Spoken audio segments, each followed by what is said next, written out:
Hello everyone, welcome to NEET UG in 10 brought you by Unacademy, जो कि India का largest online learning platform है। यहाँ आपको मिलती हैं daily live classes, live test and quizzes, structured courses and unlimited access 24/7 हमारे जितने भी वीडियो लेक्चर्स हैं, जितने भी स्टडी मटेरियल्स हैं उनकी।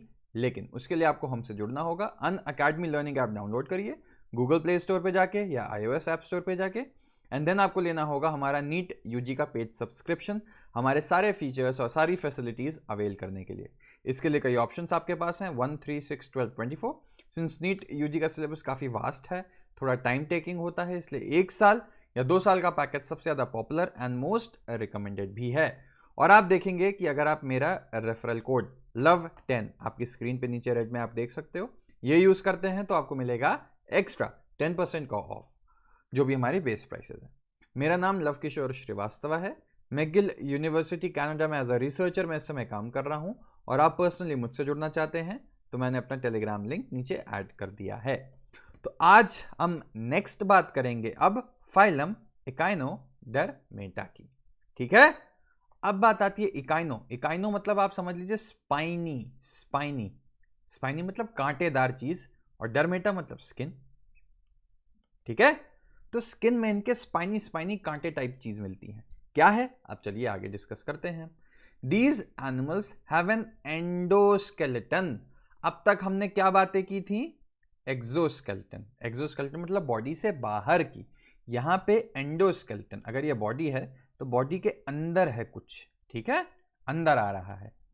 Endoskeleton of calcareous ossicles and hence the name Echinodermata, यानी स्पाइनी बॉडीड।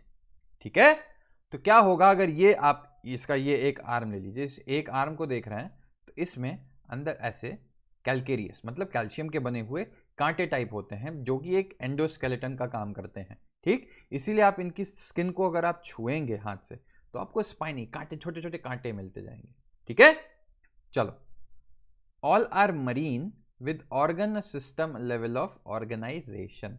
मरीन नाम आते ही क्या वर्ड आना चाहिए आपके दिमाग में? सॉल्ट वाटर, यानी सी या फिर ओशन। ठीक है, एंड ये चीज तो अब आप जान ही गए कि ऑर्गन लेवल ऑफ ऑर्गेनाइजेशन शुरू हो चुका है, तो अब यहां पे भी हमको ऑर्गन लेवल ऑफ ऑर्गेनाइजेशन ही मिलेगा। अब बात आती है इंटरेस्टिंग चीज है, क्या है? The adult echinoderms are radially symmetrical. ठीक है, अब ये देखो स्टारफिश है, स्टारफिश स्टार के शेप में है, चाहे ऐसे काटो चाहे ऐसे काटो चाहे ऐसे काटो, बहुत ढेर सारे प्लेन आपको मिलेंगे जो एक्सिस ऑफ सिमेट्री के होंगे। ठीक है, तो जो अडल्ट होता है that is radially symmetrical, but larva से एक चीज आप और समझ गए कि इनडायरेक्ट डेवलपमेंट हो रहा होगा इसमें। ठीक है ना, ये मैंने पहले भी आपको बताया हुआ है। They are bilaterally symmetrical.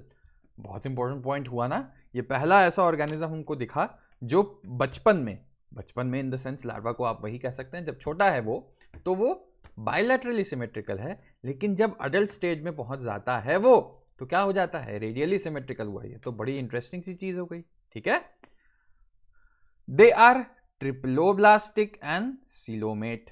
ठीक है, तो ट्रिप्लोब्लास्टिक सीलोमेट का मतलब एक्टोमीजो एंडो, सीलोमेट का मतलब true coelom which is lined by the coelom is lined by mesoderm. ये तो आप सबको पता है ही। अच्छा, अब बात आती है डाइजेस्टिव सिस्टम इज कंप्लीट। इनका डाइजेस्टिव सिस्टम कंप्लीट होता है कैसे? With mouth on the lower यानी कि वेंट्रल साइड, नीचे की तरफ, and the anus on the upper dorsal side. तो आपने देखा कि अब हम कायदे से प्रॉपरली डेवलप्ड डाइजेस्टिव सिस्टम यहां देख रहे हैं। अब तक डाइजेस्टिव सिस्टम तो था नहीं। ठीक, तो इस चीज को ध्यान रखना। अब बात आती है the most distinct feature of echinoderms is the presence of water vascular system which helps in locomotion, capture and transport of food and respiration. ठीक है, वाटर वैस्कुलर सिस्टम का मतलब क्या होगा? वाटर, ब्लड वैस्कुलर सिस्टम तो है नहीं, यानी कि इसमें ऐसा ब्लड तो मिल नहीं रहा।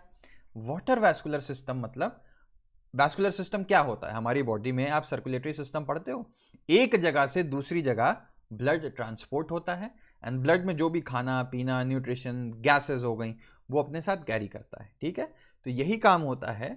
इनमें एक बहुत अच्छा वेल डेवलप्ड वैस्कुलर सिस्टम होता है पानी के लिए। तो अब क्या होगा कि पानी में ही रहते हैं। आपको देखो, आपको बताया ऑल आर मरीन, तो पानी में इनका खाना भी आ जाएगा, फूड भी आ गया, ठीक है। तो ये सब क्या होते हैं, और गैसेस भी आ गई, ये सब वाटर वैस्कुलर सिस्टम से अलग अलग पार्ट्स में पहुंच जाएंगी, ठीक है। अब सबसे इंपॉर्टेंट है कि यहाँ पे कोई एक्सक्रीटरी सिस्टम नहीं है। अच्छा, अब आप इसमें कंफ्यूज मत होना कि इसमें एनस तो है।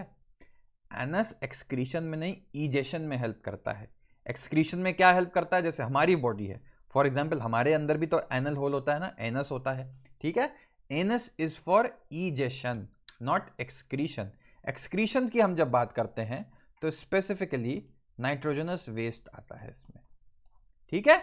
क्योंकि नाइट्रोजनस वेस्ट में क्या क्या चीजें आ सकती हैं, अमोनिया आ सकता है, ठीक है, यूरिया आ सकता है, यूरिक एसिड आ सकता है, ठीक है। बात आती है अब अमोनिया सीक्रेट करने के लिए, बाहर फेंकने के लिए बॉडी से बहुत ज्यादा पानी चाहिए होता है, ठीक है, because it is highly soluble in water. अब बात है कि वो इनके लिए तो प्रॉब्लम है ही नहीं, क्योंकि ये तो मरीन है, पानी में रह ही रहे हैं, तो इनका जो एक्सक्रीटरी प्रोडक्ट होता है वो अमोनिया होता है। लेकिन अब सवाल आता है कि जब एक्सक्रीटरी सिस्टम है ही नहीं, तो ये नाइट्रोजनस वेस्ट जो अमोनिया है ये जाएगा कैसे, ठीक है। तो जो इनका एक्सचेंज सिस्टम है, ठीक है, वहीं से ये अमोनिया डिफ्यूज आउट कर जाता है बॉडी की सरफेस से ही, ठीक है। तो ये ध्यान रखना है। अब और पार्ट और बातें कर लेते हैं इसमें। सेक्सेस आर सेपरेट, यानी मेल अलग फीमेल अलग। रिप्रोडक्शन क्या होता है इसमें, सेक्सुअल होता है। अब आपने देखा रिप्रोडक्शन भी बहुत देर से, अब हम जैसे जैसे फाइल बढ़ते आ रहे थे, अब रिप्रोडक्शन भी सेक्सुअल हो गया। Fertilisation is usually external. अच्छा, मैं पहले भी बताया हूं, मैं फिर बता देता हूं। फर्टिलाइजेशन इज एक्सटर्नल का क्या मतलब होता है कि ये पानी में है, पानी है, ठीक है, पानी में एक मेल है एक फीमेल है। ये क्या करेगा, ये स्पर्म जो मेल वाला है वो स्पर्म डोनेट कर देगा, ठीक है। जो फीमेल वाली है वो क्या होगा, अब ओवा है, इसने ओवा किया और इसने स्पर्म किया, मान लो इनका स्पर्म, तो फर्टिलाइजेशन बाहर हो रहा है ना बॉडी के, इसीलिए उसको बोलते हैं फर्टिलाइजेशन इज यूजुअली एक्सटर्नल, ठीक है। तो इस चीज में कंफ्यूज मत होना। Development is indirect with free swimming larva, ये हमने पहले ही गेस कर दिया था। कैसे गेस कर दिया था, क्योंकि हमने देखा था कि जो इसमें जो लार्वा होता है वो बायलैटरली सिमेट्रिकल है, एंड एडल्ट जो है वो रेडियली सिमेट्रिकल है, यानी कि लार्वा की बात पहले ही आने लगी। और लार्वा तब होता है जब जो बच्चा है वो एकदम अलग हो उससे, एडल्ट से। तो डेवलपमेंट इज इनडायरेक्ट, याद रखना। और इसका लार्वा जो है उसके अंदर खूबी होती है कि इट इज फ्री स्विमिंग, वो खुद स्विम कर सकता है। इसके इंपॉर्टेंट एग्जांपल्स देख लो। स्टारफिश सबसे कॉमन है जिसका नाम है एस्टेरियस, फिर है इकाइनस जिसको हम बोलते हैं सी अर्चिन, फिर आता है एंटीडॉन जिसका नाम है सी लिली। ये सब तो आपको याद करना ही करना है, आप समझ गए हैं कि इसमें तो ऐसा कुछ समझाने लायक है ही नहीं। नाम है, नाम का एग्जाम्पल याद रखना है आपको, ये बहुत इंपॉर्टेंट है। आपको एग्जाम में पूछ सकता है आराम से, क्वेश्चंस हमेशा से आते रहे और आगे भी आएंगे, कि सी लिली इसमें से कौन सा है, एंटीडॉन हो गया, या सी लिली किस फाइल आपको बिलोंग करता है। तो आपको जब दोनों चीज पता होंगी है तभी आप आंसर कर पाएंगे। एक चीज आती है सी क्यूकुम्बर जिसका नाम है क्यूकुमेरिया, और एक चीज आती है ब्रिटल स्टार, ठीक है, जिसका नाम है ऑफ्यूरा।